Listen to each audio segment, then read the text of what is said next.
listen to yourself. Yourself is wiser than you think. Welcome to Women Thrive Season 5. This season, you can expect incredible conversations with women from all around the world. We at Women Thrive, not only do we put on incredible conversations with women, host events, retreats, publish a magazine, publish books, and we have created a platform for every woman to shine and share her message. So you right now tapping into a podcast that is globally recognized as the place for women to be and share their message. Be inspired, be part of the conversation, and let's thrive together. Hello and welcome to today's podcast episode with your host, Ramonda Jan. I'm so excited to have you here for another amazing episode with one of our guests, and this time one of our speakers from the Women Thrive Summit.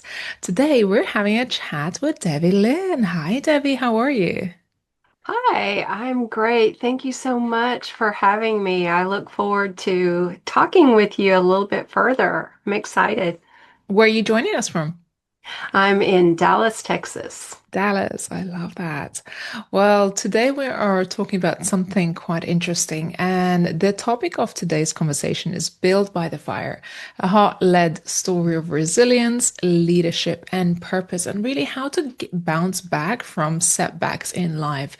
My guest today is Debi Lynn, who is a powerhouse of purpose, a truth teller for women who lead, and a living testament that pain doesn't disqualify you, it equips you.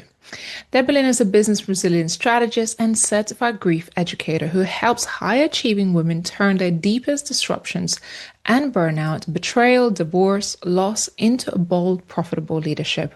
With over 15 years of experience guiding women through grief, business setbacks, and identity crisis, she is known for her no-fluff, heart-led approach to reclaiming confidence, profit after pain.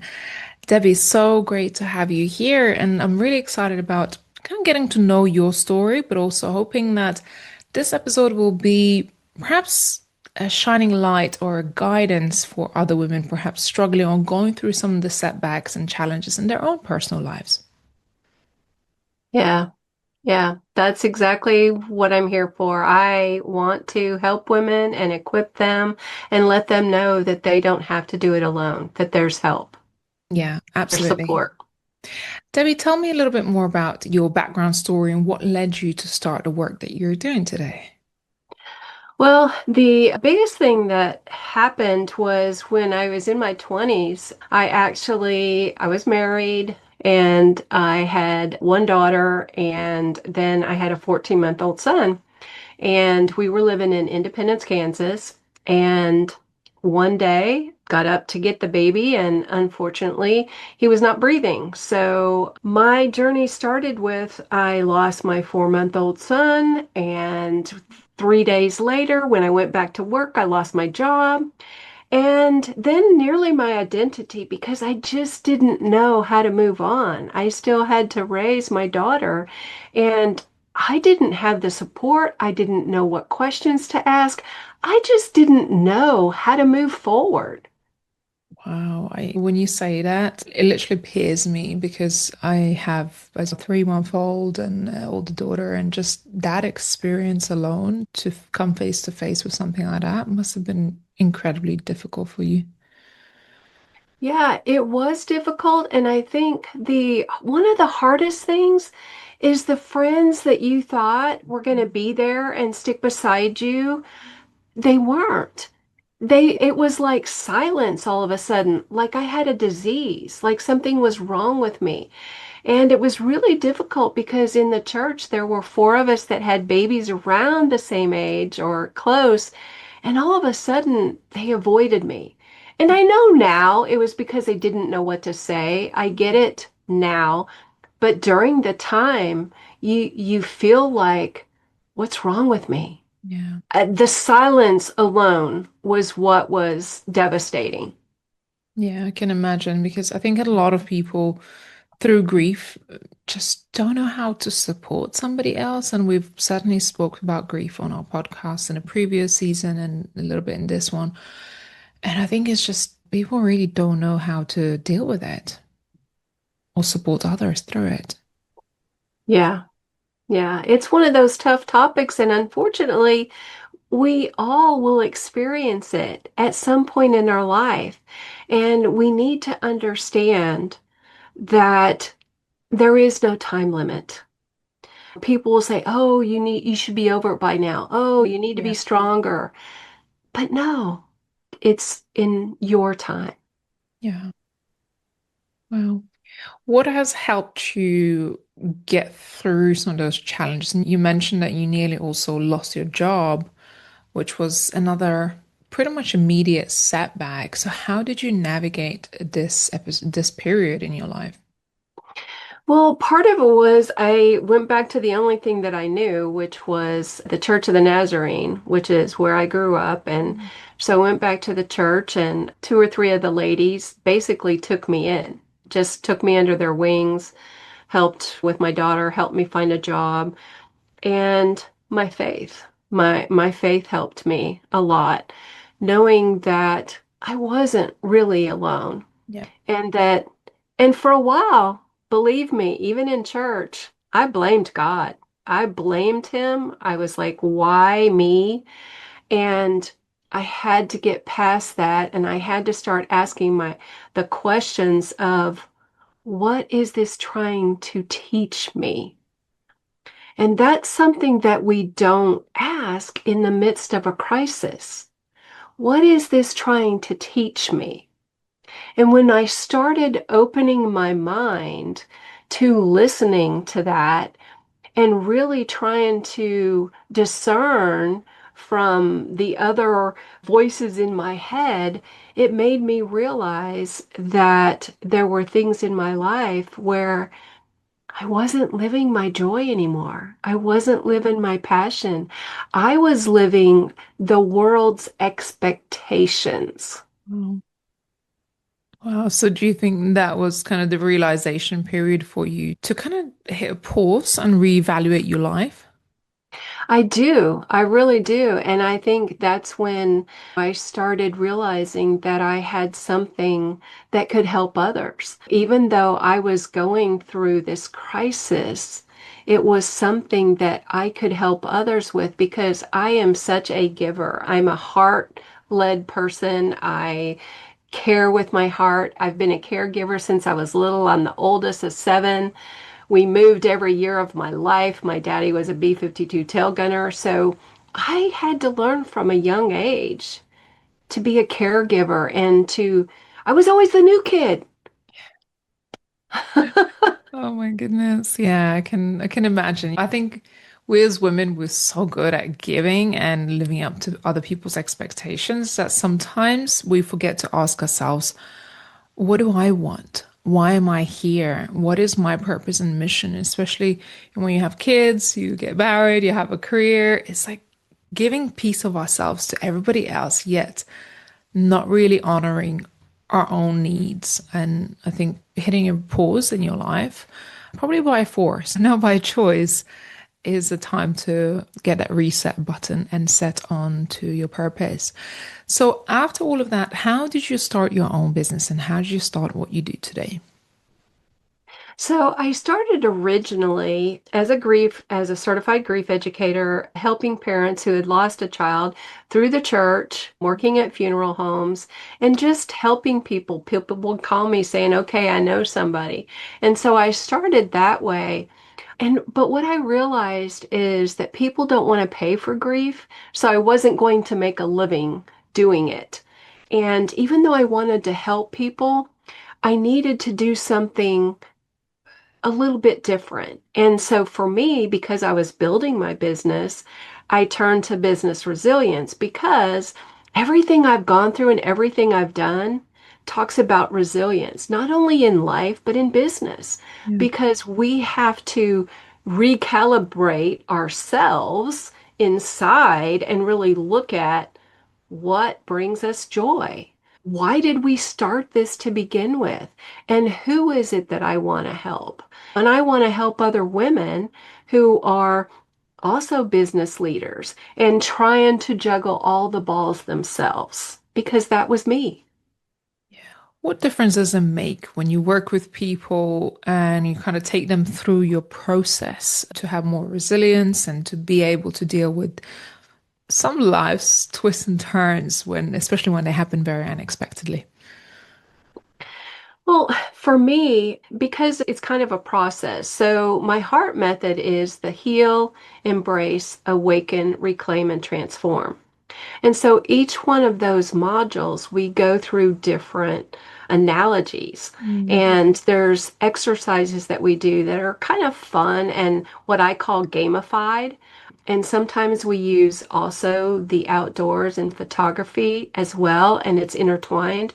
And so it really gives a different perspective and a way to really look inside themselves by asking these questions. And the first thing is heal. And we have to ask ourselves, what is it that we want? Because yes, we're going through a crisis, but what is it that we want?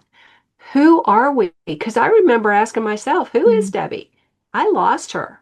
I Yeah. literally lost her. And I feel that so many of us as women and especially business owners, we are trying to juggle so many things that we do. We forget who we are, who we're meant to be. And I think that's the first step is to be able to ask those questions. Yeah, just coming back to our true selves. I think that's what sets us free. And I've had similar experience of losing my identity and through trauma. And I think that's why I think healing ourselves is so, so important. And I believe that entrepreneurship is such a personal development journey. It's probably the best and the worst of personal development journey because it tends to open you up and in ways you never really expected and brings you face to face with your identity. And if there is something such as trauma that's getting in the way of you being your true authentic self, those parts will be exposed and you have to face it, come face to face and really work on it. Yeah, definitely, definitely. And I think that sometimes we forget, and especially in our business, and what we don't realize is not only does it affect your personal leadership, but it affects your bottom line. Mm, And it affects why you went into business in the first place. And those are the things that, and men go through it too, but especially as women, because women are more about impact and empathy and legacy. And men are all about the bottom line. We are, but in a different way. mm. What do you think is important for women in leadership to have as kind of their tools, go-to tools to have more resilience and ability to really lead from a stable and well-balanced place?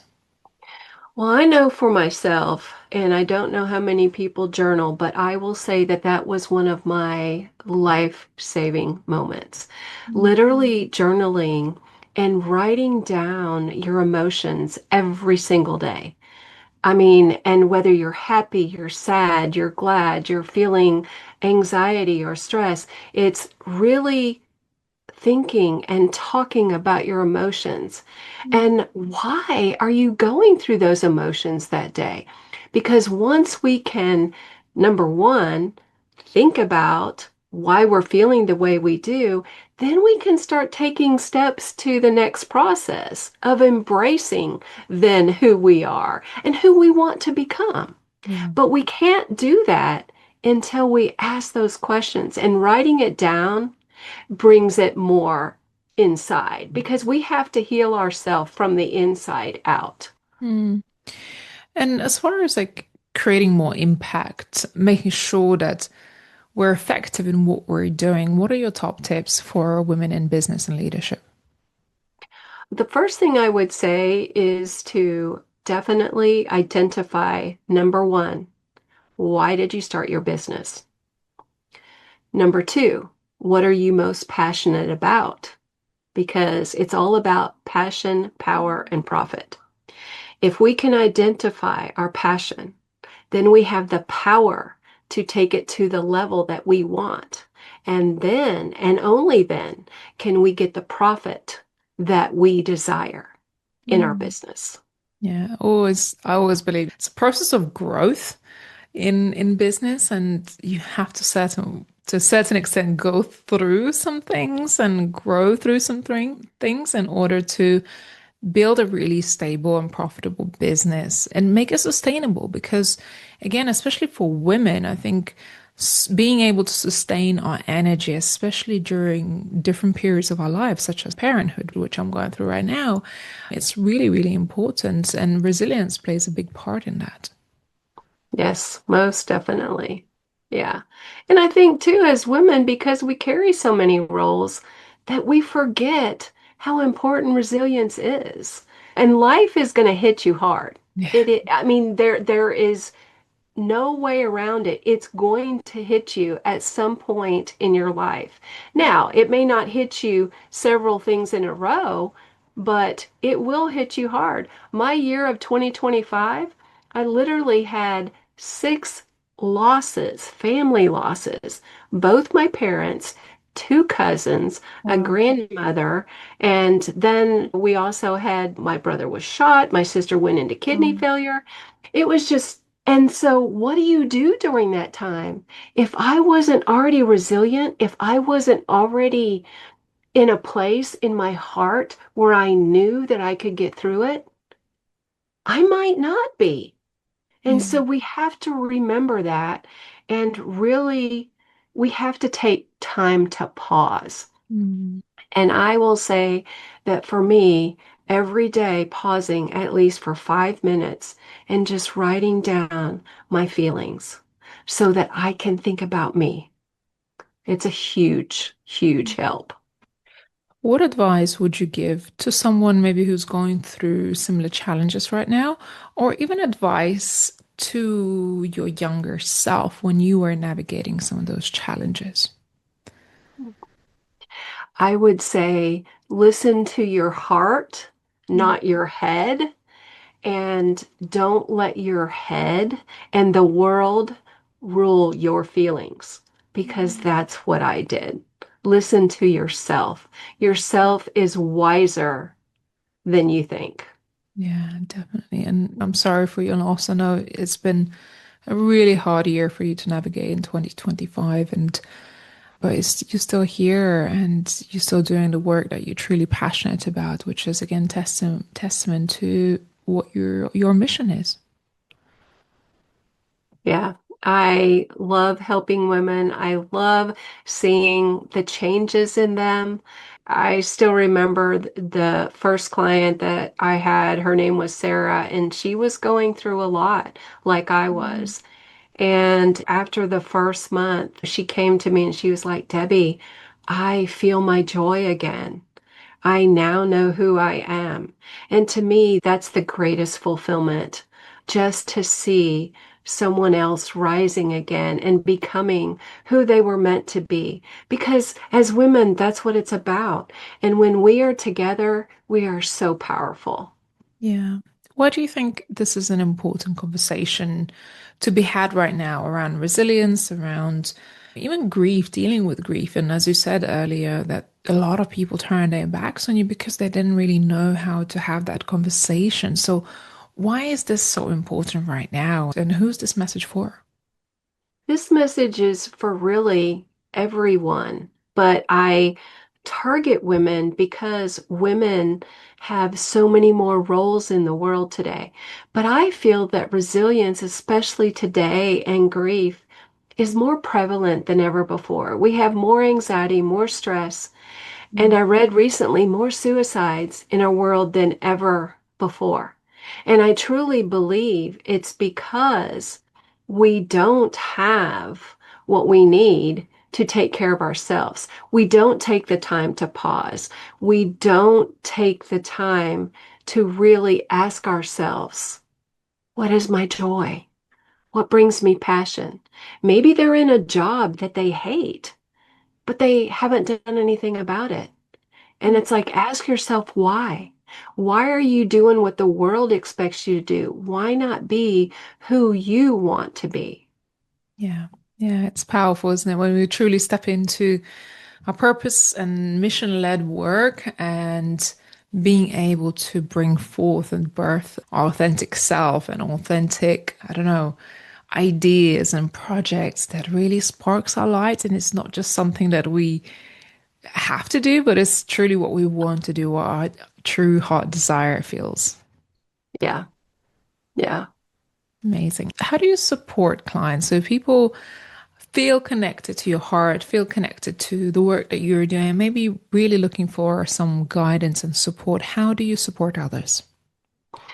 Well, I do some one-on-one. I also have a group coaching program, and then I speak. So I speak, I've been an author, and I'm always looking for other ways to help women's conferences and workshops. But my business is Heart-Led Awakening. I lead with my heart. I'm truly me, and that's the thing that people resonate is I really do lead with my heart.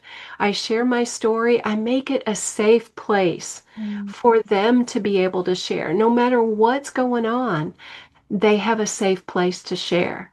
And no question is off limits. And it is a place for them to open and to heal themselves. And once they start healing themselves, it's amazing the difference that it makes. Yeah, amazing. Debbie, where do people find you? Where do you are most active? I'm probably most active on Facebook, Debbie Texas TX. So Facebook, I'm on LinkedIn, and I do have a website. I'm working on a second one that will be the DebiLynnTexas.com, and I have DebiLynnFL.com. And that talks about my program and my speaking. Amazing. I think this has been such a timely conversation to have, just as we going into our new year and maybe closing out previous year, depending obviously when people are watching this or listening to this. But I feel like new year always brings new opportunities and opportunity to actually take a bit of an audit of where you are, where do you want to be, what's your heart really calling you to do, and if you want to work with someone like Debbie, who's gonna kind of support you through this journey and build a more resilience and opportunity for you to really align with your goals and purpose. And whether you're navigating something challenging right now, I think this is a great opportunity to just start that conversation because you never know where that may lead you to. Yes, I love helping, and I am here for anyone who even wants to just ask some questions and see if it's a fit. Mm. I always believe in let's do an assessment and let's see if you're a good fit. Yeah.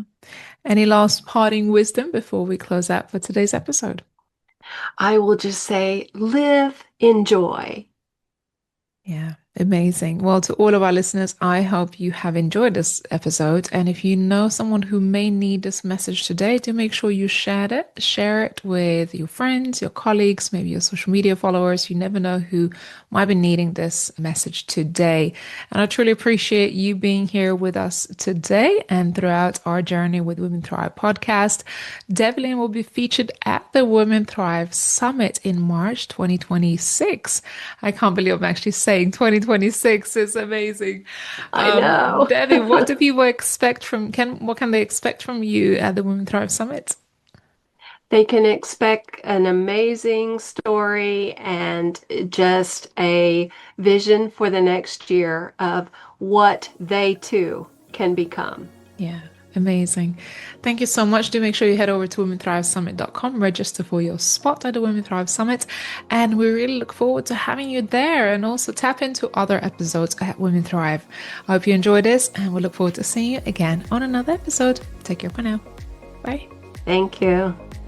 Thank you for listening to this episode of Women Thrive Podcast. I'm so thankful for you as a listener for spending time with us, myself and my co-host Abigail, to hear our conversations with our guests. If you have had the opportunity to hear our podcast, do make sure you leave a review and share this episode with your audience as well. This has helped us reach the 5 top percent globally ranked podcast, as well as reach more than 30,000 downloads to date. Your support means so much to us, and this is how we get to reach more people around the world. At Women Thrive Media, we're here to amplify voices of women and empower women to take the center stage and shine a spotlight on their messages.